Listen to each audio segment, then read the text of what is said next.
प्यारे विद्यार्थियों, आप सभी का सादर वंदन।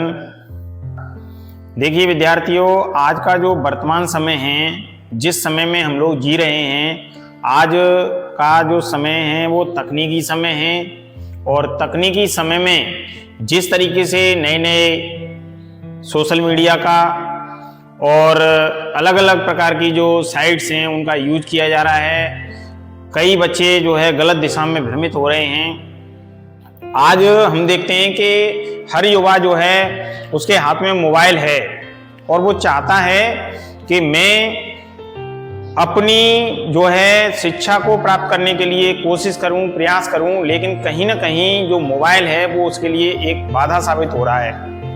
क्यों? क्योंकि उसका मैक्सिमम जो समय है वह रील देखने में और चकाचौंध भरी दुनिया में हम लोग जिधर भी देखते हैं, चाहे कहीं भी देखें हम लोग, उधर हमें मोबाइल चलाते हुए लोग दिखाई देते हैं। तो मन करता है युवाओं का, और वो भी जो है भटक जाते हैं। अगर एक दो दिन के लिए अगर मोबाइल में नेट नहीं है तो ये भी सच है कि हम लोग कितने विचलित हो जाते हैं। ऐसा लगता है कि सब कुछ खत्म हो गया। तो निश्चित रूप से हम इन चीज़ों में न पड़ें। आप लोग पढ़ रहे हैं तो आपसे मेरी गुजारिश है कि आप लोग केवल और केवल जो है अपने लक्ष्य की ओर कदम बढ़ाएं, अपना टारगेट सेट करें, अपना माइंड सेटअप करें और पढ़ने में लग जाएं, जुट जाएं, पूरी मेहनत और अच्छी तरीके से अपनी पूरी की पूरी जो आपके अंदर कैपेसिटी है, आपकी ऊर्जा है, उसका सदुपयोग करें। सोशल मीडिया का उपयोग करें, लेकिन केवल पढ़ाई के लिए। और ज़्यादा से ज़्यादा समय जो है वो किताब पढ़ने में आप लोगों का होना चाहिए। किताब हम जितनी ज़्यादा पढ़ेंगे, हम लोगों को उतना ही ज्ञान जो है अभिवृद्धि होगी, ज्ञान में ज्ञानार्जन होगा। और कहा भी जाता है लर्निंग विदाउट बर्डन, यानी सीखना इस बात पर निर्भर होता है कि हमारे सर के ऊपर किसी प्रकार का कोई प्रेशर नहीं है। हम लोग प्रेशर को अपने ऊपर हावी नहीं होने दें। सफलता एक दो दिन, महीने दो महीने में हासिल नहीं होती। सफलता प्राप्त करने के लिए हमें एक तपस्या करनी पड़ती है। तपस्या करके और फिर जब हम लोगों को कोई मंजिल मिलती है तो निश्चित रूप से हमें बड़ा सुकून मिलता है। हम लोगों से उम्मीदें लगी रहती हैं, हमारे गुरुजनों की, हमारे माता पिता की, हमारे अपनों की, हमारे रिश्तेदारों की। सभी लोग कहते हैं बेटा तुम क्या कर रहे हो, क्या पढ़ रहे हो, कितने एग्जाम फाइट किए, अब क्या कर रहे हो। तो निश्चित रूप से जब पता लगता है कि हमारा जो है मित्र, फलाना मित्र जो है ये बन गया, फलाना मित्र ये बन गया, और फिर हमारे अंदर एक क्या आता है कि यार मैं क्यों नहीं बना कुछ, मुझे भी कुछ ना कुछ बनना चाहिए। तो साथियों, आप लोग मेहनत करें, अपने अंदर की जो ऊर्जा है उस ऊर्जा को सही वे में, सही रास्ते में लगाएं। जब निकल पड़े हैं मंजिल की ओर तो कदम बढ़ा दिया जिस मंजिल की ओर, उस मंजिल को नापने के लिए जब हम लोग निकल पड़े हैं तो उस मंजिल को पाकर के ही रहेंगे। ऐसे प्रण के साथ हम लोग आगे बढ़ें और अपने लक्ष्य को हासिल करें। लक्ष्य न ओझल होने पाए कदम मिला के चल, लक्ष्य न ओझल होने पाए कदम मिला के चल, सफलता तेरे कदम चूमेगी आज नहीं तो कल। हम लक्ष्य की ओर अगर चल पड़े हैं तो लक्ष्य को पाने का जो हुनर है हमारे अंदर वो होना चाहिए। हो इरादों में हकीकत, हौसलों में जलजला, आसमां झुककर तुम्हारे पैर तक आ जाएगा, देख लेना एक किनारा नाव तक आ जाएगा। साथियों, जिस दिन सफलता मिलेगी उस दिन बड़ा फक्र होगा अपने आप पर, गुरूर होगा अपने आप का कि मैंने अपनी मेहनत से, अपने जज्बे से और परिस्थितियों को मात देकर के सफलता हासिल की है। आप लोग किसी की बातों में ना आए कि मैं पास करवा दूंगा, पैसे देकर के पास हो जाएंगे। इस तरीके की भ्रांतियां बहुत सारे लोग फैलाते हैं। आप लोग मेहनत कीजिए और अपने लक्ष्य को पाने के लिए डट करके मुकाबला कीजिए उन परिस्थितियों का, और बढ़ते चलिए, आपको मंजिल जरूर मिलेगी। सजग रहिए, सावधान रहिए और आगे बढ़ते रहिए। और मेरी क्लास देखना ना भूलिए। मेरी क्लास @भगवान 1988 मेरा चैनल है। आप निःशुल्क शिक्षा के लिए जो मेरा अलग जगाने का एक पहल है, कार्यक्रम है, उसमें मेरी मदद कीजिए। विद्यार्थियों, जब कोई व्यक्ति सर्विस में लग जाता है, हमारा साथी, तो हम लोगों को बड़ा दुख होता है कि मैं क्यों नहीं लगा। चला गया जो स्वर्णिम अवसर लौट कभी न आएगा। चला गया जो स्वर्णिम अवसर लौट कभी न आएगा। देख नौकरी साथी की तू भौचक्का रह जाएगा। चला गया जो स्वर्णिम अवसर लौट कभी न आएगा। देख नौकरी साथी की तू भौचक्का रह जाएगा। देख नौकरी साथी की तू भौचक्का रह जाएगा। सारी दुनिया घूम सकोगे यह विश्वास दिलाता हूँ। सारी दुनिया घूम सकोगे यह विश्वास दिलाता हूँ। बात याद तुम एक करो बस यही बात समझाता हूँ। बात याद तुम एक करो बस यही बात समझाता हूँ। चला गया जो स्वर्णिम अवसर लौट कभी न आएगा। देख नौकरी साथी की तू भौचक्का रह जाएगा। साथियों, हम जब अपने किसी साथी को नौकरी पे लगते हुए देखते हैं तो खुशी तो होती है कि मेरा साथी जो है आत्मनिर्भर हो गया, लेकिन जब स्वयं की नौकरी नहीं लगती तो मन बड़ा उद्वेलित हो जाता है, विचलित हो जाता है। भूल बैठा हूँ मेरा अपनी, मेरे जीने की मंजिल कहाँ है। भूल बैठा हूँ मेरा अपनी, मेरे जीने की मंजिल कहाँ है। भूल बैठा हूँ मेरा अपनी, मेरे जीने की मंजिल कहाँ है। भूल बैठा हूँ मेरा अपनी, मेरे जीने की मंजिल कहाँ है। साथियों, दूर दूर तक हमें कुछ भी नहीं दिखाई देता। अपनी मंजिल को पाने के लिए हम लोग दूर दूर तक अपने आप को अकेला महसूस करते हैं।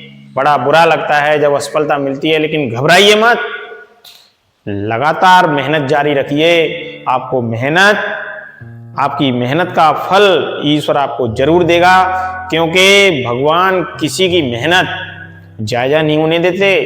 लगातार मेहनत करने वालों को, संघर्ष करने वालों को जरूर वो चीजें हासिल होती हैं। कहा भी गया है, इंतजार करने वालों को वो चीजें मिलती हैं जो संघर्ष करने वाले छोड़ जाते हैं। तो साथियों, मेहनत लगातार जारी रखिए और आपको एक दिन सफलता जरूर मिलेगी। आप ऐसे ही इसी मजबूत इरादे के साथ आगे बढ़ते रहिए। अपने माता पिता का, अपना और अपने परिवार का नाम रोशन करने के लिए, गांव का, जिले का मान बढ़ाने के लिए बस एक ही सपना देखिए कि पहले मुझे नौकरी हासिल करनी है, सरकारी नौकरी हासिल करनी है, मुझे अपने पैरों पे खड़ा होना है। मैं ये नहीं कह रहा कि सरकारी नौकरी हासिल करनी है, प्राइवेट भी नौकरी होती है और प्राइवेट में भी सरकारी से भी बहुत अच्छी नौकरियां हैं। मेरा बस एक ही मकसद है कि आप लोग आत्मनिर्भर बने, आत्मनिर्भरता की ओर आपका कदम बढ़े, आप लोग आत्मनिर्भर बने और अच्छा आपका जीवन गुजरे।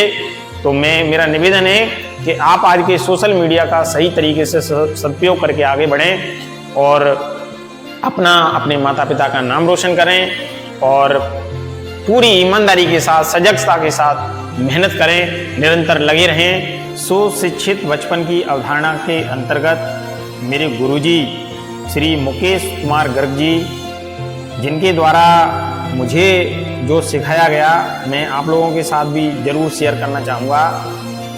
आज के वर्तमान समय में कई ऐसी घटनाएं सामने आ रही हैं कि एक जो है बेटे ने अपने माता पिता को घर से निकाल दिया, एक बेटे ने जो है अपने माता पिता को वृद्धाश्रम में जो है भर्ती करवा दिया। साथियों, कैसे छोड़ जाते हैं वो बच्चे अपने माता पिता को, जिन्होंने पढ़ा लिखा कर हमें इस योग्य बनाया, हमें नौकरी दिलाई, अपने किस तरीके से उन्होंने मेहनत करी, मेहनत करके और किस तरीके से जो है किन पीड़ाओं को सहते हुए उन्होंने हमें जन्म दिया और जन्म देने के बाद में हमारी परवरिश की, हमें इस योग्य बनाया और हम उन्हें वृद्धाश्रम की सीढ़ियों पर धकेल देते हैं। वृद्धाश्रम की सीढ़ियों पर मैं तेरी राह देखती हूँ, मन खाली खाली सा रहता है, तू नहीं आता बस तेरा मनिया डराता है। साथियों, हम पैसे देकर के अपने माँ बाप की खुशियों को नहीं खरीद सकते। उनको वृद्धावस्था अवस्था में हमारी आवश्यकता है। हम लोग उनकी वेदना को समझें। हम लोग अपने माता पिता के द्वारा हम लोगों के लिए किए गए त्याग और तपस्या को समझें। हम उन्हें अपने साथ रखें, उन्हें बदहाल में ना छोड़ें, उन्हें किसी वृद्धाश्रम में ना छोड़ें। हम उन्हें 2 वक्त की रोटी भी नहीं दे सकते, 2 रोटी नहीं दे सकते, तो हमारे अंदर की जो मानवीयता है कहीं ना कहीं वह शर्मसार हो रही है। विद्यार्थियों, मैं कहना चाहूँगा कि माता पिता को कभी दुख नहीं देना, क्योंकि संसार में सब लोग साथ छोड़ देते हैं, लेकिन गुरु और माता पिता हमारा साथ कभी नहीं छोड़ते। तो हमें अपने माता पिता को, अपने गुरु को कभी भी नीचा दिखाने का प्रयास नहीं करना चाहिए। आप अपने माता पिता की ढाल बने, उन्हें सहारा दें। उनका वृद्धावस्था का जो समय है वह खुशियों से गुजरे, उनके साथ खुशियां बांटें, उनसे बातचीत करें, उनके इच्छाएं पूछें, उनको साकार करें। यही स्वर्ग है। हम लोग दूर दूर तक चले जाते हैं तीर्थ यात्रा करने के लिए, कोई कहीं जा रहा है, कोई कहीं जा रहा है, माता पिता का कोई ख्याल नहीं। ऐसी तीर्थ यात्रा का कोई औचित्य नहीं है बंधुओं। हम लोग अपने माता पिता की बातों को आत्मसात करते हुए, उनकी तपस्या को ध्यान में रखते हुए उनका सहारा बने, उनको खुशियां दें और उन्हें अच्छे से रखें। बस इसी विनती के साथ मैं आपसे कहना चाहूँगा कि हम अपने माता पिता को जरूर उनका सम्मान करें, आदर करें, बुजुर्गों का सम्मान करें, बड़ों का आदर करें, सद्भावना के साथ रहें, राष्ट्रीयता के साथ रहें। मनभेद, मतभेद, किसी भी प्रकार का भेद नहीं करें। और हम लोग जो है हमारे देश में सांप्रदायिक सौहार्द की जो भावना है उसको बनाए रखें, कौमी एकता की मिसाल बने। हम लोग मजहब के नाम पर, धर्म के नाम पर एक दूसरे से लड़ते हैं, क्षेत्रीयता के नाम पर एक दूसरे से लड़ते हैं। इन सब बैर विरोध को त्याग दें। मनुष्य का छोटा सा जीवन है, इस जीवन को एंजॉय करें, खुशियां बांटें, मस्त रहें और फूलों की तरह महकते रहें। इसी सद्भावना के साथ जय हिंद, जय भारत। प्यारे विद्यार्थियों, देश का 54वां और राजस्थान का 5वां बाघ संरक्षण जो क्षेत्र है, करौली धौलपुर बाघ सेंचुरी घोषित कर दिया गया है। तो हम लोगों के क्षेत्र में देखिए, जो बाघ और शेर जिस तरीके से पहले नहीं देखे जाते थे, तो आगामी आने वाले समय में हमारे धौलपुर जिले में इस प्रकार के जो वन्य जीव हैं वो भी दिखाई देंगे। और हमें आवश्यकता भी है कि जो वन्य जीव धीरे धीरे समाप्त होने के कगार पर आ गए हैं उनको संरक्षण मिले, वो लोग जो है एक संरक्षित माहौल में अपना जीवन जिएं और फिर एक बार उन्हें हमारी जो बायोडाइवर्सिटी है उसको बढ़ावा मिले।